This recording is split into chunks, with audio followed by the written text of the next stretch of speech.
So I want to welcome you back to this last piece that is a really a summary of some various faces that have come to do the work, and I'm going to tell you just a little bit about them, just a tiny bit, and see if you can figure out, okay, what's the common denominator. So let me tell you about the first person. The first person that came with a problem, her name, she's from another culture. Her name is Amiko-san. Of course, I've changed it, tweaked it a little bit to protect her.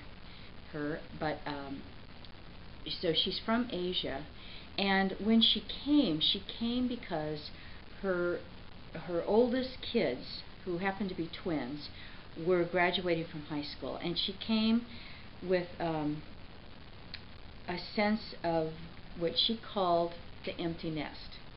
But as she talked about that, about not really knowing what her life was going to be like without her younger kids, there was actually quite a disparity of ages between her youngest, her twins, and the next oldest. There was an 8-year span right there, and then she had another one. And she'd gotten so used to the noises of the kids, and really, as she talked, organizing her life around them, that with them leaving, she was feeling this hole. She was feeling this emptiness. Okay, so it was a miasma that she was experiencing. The second person was quite a bit younger, and his name was Jason. And Jason came and described this sort of experience of a flatness, and he said, I am bored out of my mind at work. He worked for a bank. So that's Jason's situation. Jason was in his mid-20s when he came. And then we have Isabella, and Isabella had actually done work before. She was on an antidepressant, but when she came, she said, I can't stand this antidepressant. I think that I need to get at what's underneath this. And she said, I'm feeling like the antidepressant just is masking over something that I don't want to deal with, and I'm sick of it, and I want to deal with it. And at that time, she was in her late 30s. It turned out that she had a sister who had suicided, and then several years later her only brother was killed in a car accident. So she had a lot of baggage around loss, and it was after that point that she became depressed. And then the fourth person from another culture also, and we'll call her Lakshmi, and Lakshmi was very successful at what she did. She's an architect, but she just felt very, very fatigued, and she didn't know why. And she had a battery of tests done. Nothing was really coming up as wrong. And if you take those four people as a whole, what do you think the theme would be? Because it's kind of like an iceberg. We're sort of like an iceberg. You know, there are different peaks. If you're out in the ocean, you'll see peaks of ice, and it looks like one is completely disconnected to another. But if you look more closely, you would see that all those pieces on the surface are actually connected underneath the water to something core, and that was the case here. The problem that all of them were experiencing was a broken agreement with their original nature.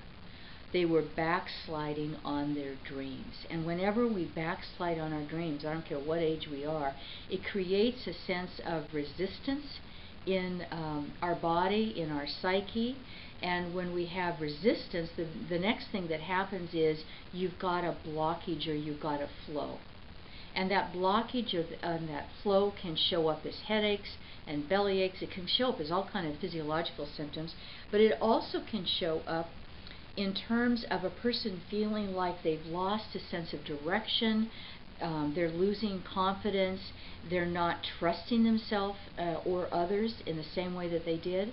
And one of the behavioral things that you'll see is an increase in being mean to yourself, just kind of bullying yourself, an increased need to be in control of yourself or of others, and an activation of something I call the little planner, which is that part of the little monkey mind that is always bossing us around. And the little planner is always trying to get things figured out, to get it to turn out perfectly, but none of that is working. So these are the repercussions that come about, some of the very common ones when we have a broken agreement with nature. And the process of of healing that has to do with something that's pretty clear. If you think of resistance to nature, which causes blockage, then what we want to do is we want to get back in harmony and back in flow. We've got to reestablish flow in the person's life so that they can have a life that's more worth living. And so that implies then developing a willingness, and this is not easy, but a willingness to move into a true surrender, which is one of the cornerstones of the whole Coming Home program. So we've got a true focus, that's one of the cornerstones. We have true relations, that's another one. We have a true action, that's the third one. And then the fourth one has to do with true surrender. But surrender to what? Surrender to the law of creation. So what's the benefit of doing that? Because each person arrives at there in their own way. The benefit is that to deepen our relationship with the law of creation, and you may be asking yourself, what the heck is she talking about, the law of creation? I'm talking about that substance, whether you call it God, whether you call it the divine, whether you call it animating force, whether you call it chi, I don't care what you call it, but it's that something that keeps us going. If you were to put your hand on your chest like this and just be still for a moment, you would feel the heat, you would feel the energy, you would probably feel the pulse, and that mysterious something that even scientists haven't figured out what it is. It's part of the mystery. That is creation that is flowing through all living things. And when it leaves, we're flat as pancakes. When it leaves, it's over in the way that our life has been. So we want to reestablish a connection with that. And why? Because it creates a more compelling relationship with life. Amazing things happen. And I'm thinking of, when I think of the first person I told you about, Emiko-san, her process had a lot to do with discovering something that Mark Twain discovered, actually. There's a story about him. You know, he was a prolific writer, and one time he was looking for an article that he had written that was published in a very popular magazine. He was writing for magazines at that time, and he couldn't find this thing anywhere. He was looking high, he was looking low. He couldn't come up with it, and the magazine had been very popular, and so all copies were sold, he found out. And he needed this copy, so he just sort of centered himself and said, I need this article. I need this to come my way. Well, sometime later, he was in New York City, I think on 42nd Street, 45th or 42nd Street, doesn't really matter, but he's standing there at the light, and suddenly this guy comes up to him, and he goes, Mr. Twain, I can't believe I run into you. Just last night I was going through my files, I found this old magazine, and there was an article written by you, and I was on my way to the post office just now to mail this to you, and here you are, so here it is, and he hands him this envelope. That's a true story. And these demonstrations happen all the time to people who are in touch with the law of creation and they know how to work with it.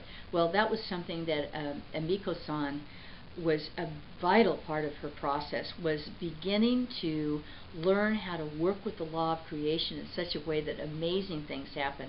And she found out that what she was looking for was also looking for her, which was true in each of the other people that I'm telling you about. So when I think of Jason, I also think of Krishnamurti, and actually Jason came across this, and it made a big difference for him. And Krishnamurti had said, the problem is we have a tendency to look outside ourselves for our happiness.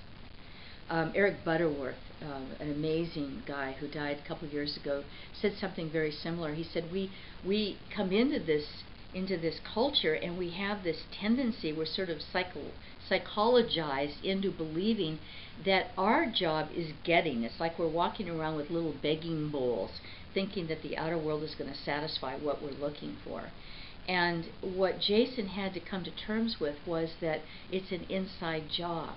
Just like Krishnamurti said too, we have to go back and we have to seek inside, and that's where the answer is. So the work with him, as it was with Emiko-san, was teaching and guiding through that process of how do you actually do that, and how do you know when what you find inside is not the trickster? How do you know when it's the real deal? And there are ways to find that.